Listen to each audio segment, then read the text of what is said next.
Hello guys, welcome back to கீ YouTube channel. இன்னைக்கான பதிவில் 6th standard social science new புக்கில் இருந்து பேஜ் நம்பர் 205 உங்களுக்கு தெரியுமா தான் பார்க்க போகிறோம். எழுத்தறிவு விகிதம் 2011 ஆண்டு கணக்கெடுப்பின்படி அதிக மாவட்டம் மற்றும் குறைவான மாவட்டம் என்னென்னு சொல்லி பார்க்கலாம். முதல் 4 இடத்தை எந்தெந்த மாவட்டம் பிடித்திருக்கு அப்படின்னு சொல்லி பார்க்கலாம். அதோட விகிதம் எவ்வளோன்னு சொல்லி பார்க்கலாம். ஃபர்ஸ்ட்டு அதிகமான மாவட்டம். முதல் பிளேஸில் கன்னியாகுமரி மாவட்டம் இருக்குது. விகிதம் 92.14%.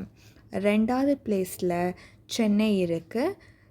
விகிதம் 90.33%.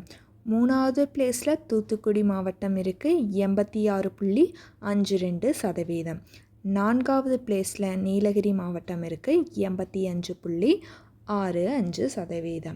குறைவான மாவட்டத்தில் முதல் இடத்துல தருமபுரி மாவட்டம் இருக்குது. 64.71%. அரியலூர் மாவட்டத்தில் தான் இரண்டாவது இடம். விகிதம் 71.99%. மூணாவது இடத்துல விழுப்புரம் மாவட்டம் இருக்குது. 72.08%. குறைவான எழுத்தறிவு விகிதத்தில் மூணாவது இடத்துல விழுப்புரம். நான்காவது இடத்துல கிருஷ்ணகிரி மாவட்டம் இருக்குது. 72.41%. இந்த 4 மாவட்டம்தான் குறைவான எழுத்தறிவுள்ள மாவட்டங்கள். அதுக்கான விகிதமும் இங்கே இருக்குது.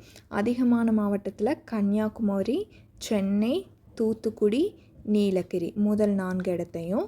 அதோட விகிதம் இது டிஎன்பிஎஸ்சி குரூப் 2ல் இம்பார்ட்டண்ட் கொஸ்டின் கேட்டுகிட்டே இருக்காங்க. ரிப்பீட்டட் கொஸ்டின் ஒன்ஸ் பார்த்துக்கோங்க.